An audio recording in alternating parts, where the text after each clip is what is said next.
Have you ever wondered why the same relationship patterns repeat no matter whom you date? Why you keep attracting the wrong partners? Why you tolerate behaviors you swore you never would? Or why a small disagreement suddenly feels like the end of everything? It's not because love is complicated, it's not because men or women have changed, and it's definitely not because you're unlucky. It's because self-esteem shapes every choice, every reaction, every boundary, and every relationship outcome. So today, let's talk about the invisible root of almost every relationship problem: your relationship with yourself. Most people don't realize that the foundation of every relationship they enter, whether it turns out healthy, toxic, or somewhere in between, is quietly shaped by one thing: the belief they hold about themselves. This belief isn't loud. It doesn't announce itself. It doesn't show up as a sentence you consciously repeat. It shows up in the choices you make, the people you allow in your life, and the behaviors you tolerate. When your self-esteem is low, you don't walk into relationships asking, "Is this person good for me?" You walk in wondering, "Will this person like me?" And that one difference changes everything, because the moment you're more focused on being chosen than on choosing, you start accepting treatment that aligns not with your worth, but with your wounds. You convince yourself that emotional inconsistency is normal, that neglect is just a personality trait, that disrespect is just how people are, and that the bare minimum is a sign of effort. You don't accept these things because you're blind. You accept them because deep down you believe this is the best you're going to get. You start making excuses for behavior that hurts you, not because it doesn't hurt, but because you're afraid that if you walk away, you'll end up with nothing. For someone with low self-esteem, being alone feels scarier than being mistreated. Silence feels like rejection. Distance feels like failure. So you cling to the little pieces of attention you receive, even if those pieces never form anything whole. You settle for almost love, half love, temporary love, believing that asking for more would make you too demanding. You tell yourself that you're being patient, understanding, forgiving, but the truth is you're afraid. Afraid that if you raise your standards, no one will meet them. Afraid that if you speak up, you'll be labeled dramatic or sensitive. Afraid that if you walk away, you'll prove to yourself that you weren't worth staying for. So you shrink yourself just enough to fit into relationships that feel safer than they actually are.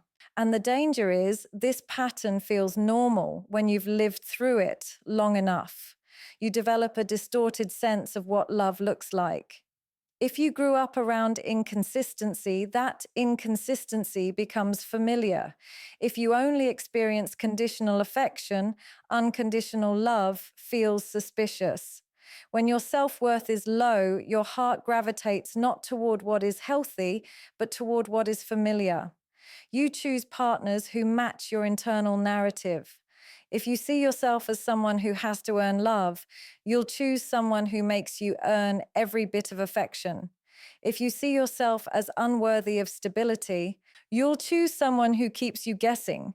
You don't do this consciously, but subconsciously, you're drawn to the version of love that validates the belief you already have about yourself.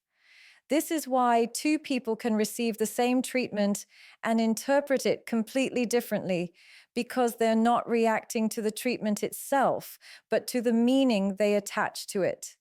And for someone with low self-esteem, even the smallest sign of attention can feel like approval, and approval becomes addictive even when the relationship itself is damaging. Boundaries are not rules you impose on other people. They are reflections of how you value yourself. They represent the invisible lines that say, "This is where I end and you begin." But here's the truth most people don't admit. Your ability to set, express, and protect your boundaries has nothing to do with how others treat you and everything to do with how you see yourself. When your self-esteem is weak, boundaries feel dangerous. They feel like ultimatums, like threats to the relationship, like risks that might push someone away. Instead of viewing boundaries as healthy self-protection, you start viewing them as acts of rebellion. You worry that saying, "This hurts me," will make the other person leave. You fear that stating what you need will make you lose whatever affection or attention you're receiving. So you start shrinking your needs, minimizing your hurt, swallowing your discomfort, and pretending you're okay just to maintain peace. Peace that isn't real, peace that exists only because you've silenced parts of yourself to keep it. When your self-esteem is low, you start convincing yourself that you're overreacting even when you're being disrespected. You tell yourself that you're being dramatic, too sensitive, too emotional, too demanding, because somewhere along the line, you learned that your feelings weren't worth protecting. Instead of drawing limits, you rationalize the behavior. Instead of communicating, you internalize. Instead of holding someone accountable, you hold yourself responsible for their actions. You fear that setting a boundary means losing them because deep inside you believe you can't do better. You believe that love is scarce, that good partners are rare, that being alone is a failure. And when you're operating from that belief, you tolerate things your higher self would never accept. You allow people to come in and out of your life whenever it's convenient for them. You let inconsistency wear the mask of effort. You let disrespect hide under the label of having a bad day. You stretch yourself to accommodate others while no one stretches an inch for you. Not because you want to, but because you don't believe you deserve more. On the other hand, when your self-esteem is strong, boundaries feel natural. You don't need to scream them or defend them aggressively. They simply exist because you exist. You don't fear losing people when you set boundaries. You fear losing yourself if you don't. You understand that the right people are not threatened by your limits. They're grateful for them. They respect you more, not less. And that simple shift from "I hope they don't leave me" to "I won't abandon myself" is the difference self-esteem creates. With healthy self-esteem, you don't justify disrespect, you address it. You don't avoid conversations, you initiate them. You don't bend yourself into someone you're not just to be loved, because you know love given at the cost of your own identity is not love, it's dependency. And that's the core reality. Boundaries are not about controlling someone else. They are about protecting your emotional space, your peace, your dignity, and your sense of worth. When you don't value yourself, you fear enforcing boundaries. But when you do value yourself, boundaries stop feeling like walls and start feeling like doors that protect your well-being and allow only what aligns with your sense of self-worth. Insecurity is not loud at first. It doesn't walk into a relationship screaming for attention. It slips in quietly, disguised as caution, disguised as care, disguised as curiosity. But over time, insecurity becomes the voice in your head that never lets you rest. It creates stories from silence, meaning from nothing, danger from harmless situations. When you don't feel secure within yourself, you start relying on external validation to feel safe. Every message, every tone, every gesture becomes something to decode. You begin overanalyzing words that were never meant to hold so much weight. A delay in reply becomes a rejection. A simple disagreement becomes a threat. A moment of distance becomes abandonment. Insecurity turns your mind into a battlefield where you fight wars that don't exist, preparing for losses that haven't happened, reacting to fears instead of reality. When your self-esteem is fragile, your nervous system is constantly on high alert. You look for signs that someone is losing interest because you already fear you're not enough to keep them. You worry about being replaced because you don't fully believe you're special in the first place. This fear doesn't just stay inside your mind, it shapes your behavior. You start clinging too tightly, asking for reassurance repeatedly, needing constant confirmation that you're loved. But the very behaviors insecurity pushes you toward often become the ones that strain the relationship. You begin micromanaging the connection, over questioning intentions, assuming the worst every time your partner acts differently than what you expected. Not because you want to create chaos, but because deep down you're terrified of being blindsided by pain. Insecurity teaches you to predict hurt before it happens, even if it means inventing scenarios to justify your fear. And this is where attachment wounds come in. Overthinking doesn't emerge out of nowhere. It's rooted in past experiences where love felt unsafe, inconsistent, or unpredictable. If you grew up having to guess someone's emotional state, you learned hypervigilance. If your affection was earned and not freely given, you learned to overperform. If people left without explanation or loved you conditionally, you learned to fear abandonment. These wounds follow you into adulthood, not because you're broken, but because your heart still remembers what it felt like to be unprotected. When a new relationship triggers old pain, insecurity steps forward as a shield. It convinces you that you must analyze every detail so you don't get hurt again. But this shield, meant to protect you, often becomes the very thing that sabotages your sense of peace. People with insecurity don't want control. They want safety. They don't want constant reassurance. They want stability. They don't want to be needy. They want to stop feeling afraid. But when you believe love can be taken away at any moment, you start behaving as though you must earn it continuously.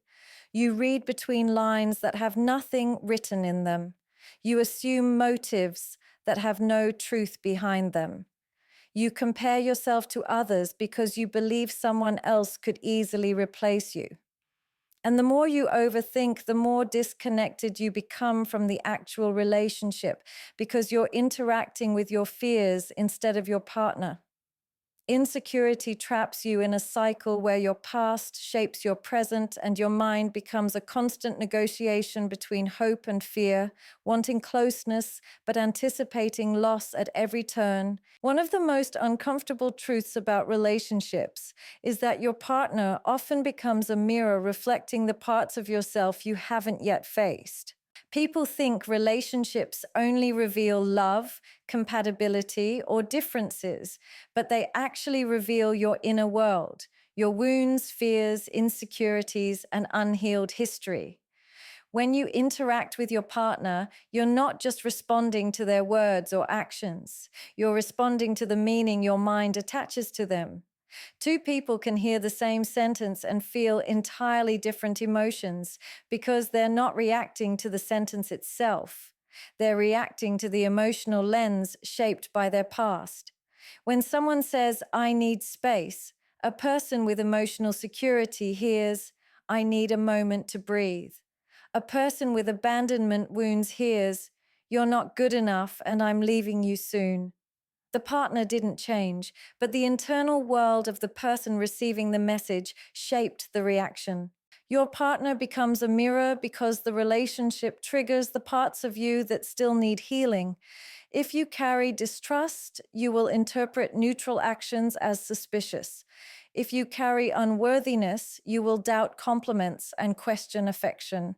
If you carry fear of rejection, you will take even small conflicts as a sign that everything is falling apart. Relationships don't create these fears, they expose them. And exposure is painful because it forces you to confront things you've avoided for years. Sometimes you don't realize how much you've been holding inside until your partner unknowingly touches a wound you never fully acknowledged. The hurt feels sudden, but the wound was always there. The relationship simply illuminated it. People often blame their partner for triggering them without realizing a trigger is not proof of wrongdoing. It is a signal of unresolved pain inside you. If your partner's need for independence triggers you, it may be because you grew up equating distance with danger. If your partner's quietness makes you anxious, it may be because you were raised to fear silence. If their emotional boundaries make you uncomfortable, it may be because you weren't allowed to have any of your own. The relationship becomes a stage where your emotional history reenacts itself through your reactions, fears, and assumptions. Your partner is not causing your inner chaos. They are reflecting the parts of you that still need your attention. This is why two people can enter the same relationship and experience it differently. One sees love and stability, the other sees risk and uncertainty. One feels safe, the other feels threatened. The difference lies not in the partner, but in the internal map each person follows. When your inner world is filled with unresolved pain, you interpret love through a filter of fear. When you carry unprocessed trauma, your partner's behavior becomes a canvas for your projections. You might accuse them of things they never did, doubt their intentions without evidence, or push them away before they get too close. Not because they're wrong for you, but because your inner world hasn't learned safety yet. And the truth is, the person you choose often reflects your inner patterns too. You attract partners who match your emotional familiarity, not your ideal. If chaos feels familiar, you may choose someone unpredictable. If neglect feels familiar, you may choose someone emotionally distant. If inconsistency feels normal, you may choose someone who gives you just enough to keep you holding on. Not because you consciously want this, but because your internal world gravitates toward what it recognizes. The relationship you experience is always a reflection of the relationship you have with yourself, and your partner becomes the mirror that shows you exactly where your inner work still lives. Healthy love isn't something you stumble into by luck, timing, or coincidence. It's something you create from the inside out, shaped by the beliefs you hold about who you are and what you deserve. When your self-concept is weak, when the image you hold of yourself is rooted in insecurity, doubt, or past rejection, you don't enter relationships as your full self. You enter them seeking completion, seeking validation, seeking someone to fill the emotional gaps you've never filled within yourself. And when that happens, love becomes less about connection and more about survival. You're not loving from wholeness, you're loving from fear. You're loving from the fear of being alone, the fear of being unchosen, the fear of not being good enough. And fear-based love always transforms into dependency, anxiety, or self-abandonment. A healthy relationship requires two emotionally grounded individuals, not two wounded hearts trying to fix each other. If you don't know who you are without someone, you will struggle to be healthy when you're with someone. A fragile self-concept makes you hyper-aware of how your partner behaves because their behavior becomes a measurement of your worth. If they text back quickly, you feel valued. If they get quiet, you feel rejected. If they compliment you, you feel beautiful. If they don't, you question yourself. Your emotional world becomes tied to external cues, and you lose your sense of stability every time something shifts. You begin relying on their reactions to define your value, and that leads to unhealthy patterns of seeking reassurance, overgiving, or tolerating things that harm your spirit. When you don't have a strong sense of self, you may find yourself adapting to your partner's needs at the expense of your own. You mold yourself into the version you think they'll accept, hiding parts of your personality, desires, or boundaries because you fear those parts might push them away. You become a watered-down version of yourself, pleasant, agreeable, easy to love, but internally disconnected. And that disconnection eventually creates emotional exhaustion because you're performing instead of being. You're managing impressions instead of expressing your truth. You're chasing love instead of experiencing it. A relationship built on self-abandonment may last for a while, but it won't feel fulfilling because you're not truly present. You're only showing the safe parts of yourself. On the other hand, a healthy self-concept transforms the way you love. When you see yourself as worthy, you don't fear being honest. You don't fear being alone. You don't fear setting boundaries. You understand that relationships are partnerships, not lifelines. You choose someone because you want to share your life with them, not because you need them to hold you together. A healthy sense of self makes you more secure, more patient, more compassionate, because you're not interpreting everything through the lens of self-doubt. You don't take things personally. You don't assume the worst. You don't crumble when someone expresses a need or takes space. You're grounded enough to know that love isn't threatened by individuality. It's strengthened by it. Healthy love requires a foundation built on self-respect, self-awareness, and emotional independence. And without those, even the strongest attraction eventually becomes unstable because you haven't built the internal structure to support the relationship you desire. Healing a relationship doesn't start with learning better communication techniques, reading more books, or memorizing relationship advice. It starts with turning inward and understanding the parts of yourself that have been neglected, silenced, or wounded for years. Every unresolved emotion you carry, every fear, every insecurity, every unhealed wound shows up in the way you love, react, connect, and protect yourself. Most people enter relationships hoping the other person will finally give them the love they never received, the validation they always craved, or the stability they were never taught. But relationships are not replacements for healing. They are reflections of what still needs to be healed. When you haven't healed your inner world, you look to your partner to fix your loneliness, calm your anxiety, reassure your worth, and soothe your fears. And when they can't meet those demands, because no one can carry wounds that don't belong to them, you feel disappointed, unloved, or abandoned, even if their intention was never to hurt you. When you carry old pain into a new relationship, everything becomes amplified. A small disagreement feels like rejection. A delayed reply feels like abandonment. A simple boundary feels like punishment. You're not reacting to the present moment anymore. You're reacting to your past through the present moment. Your partner becomes a stand-in for the people who hurt you, the experiences that shaped you, and the stories you never rewrote. And this creates emotional tension because you may accuse them of things they never did, expect them to behave in ways they can't foresee, or need reassurance they don't understand how to give.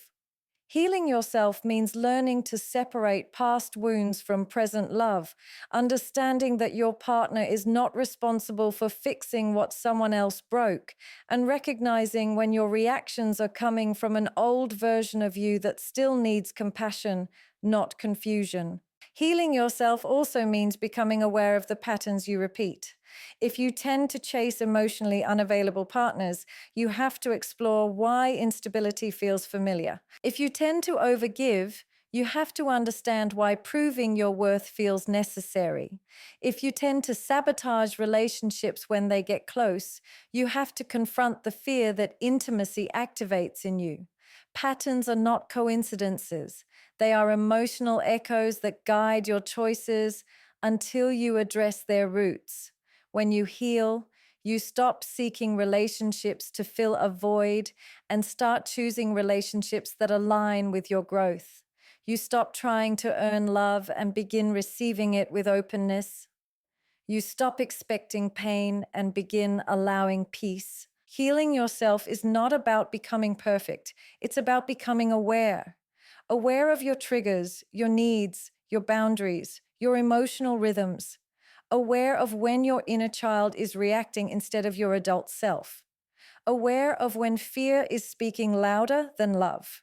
When you build emotional safety within yourself, you stop relying on the relationship to provide all of it. You become more grounded, more patient, more intentional. You communicate instead of shutting down. You pause instead of assuming. You listen instead of defending. And in doing so, you create a space where love can breathe instead of suffocate, where connection can deepen instead of collapse under the weight of unhealed wounds. Healing yourself becomes the doorway through which healthier relationships naturally emerge because you're no longer searching for someone to save you.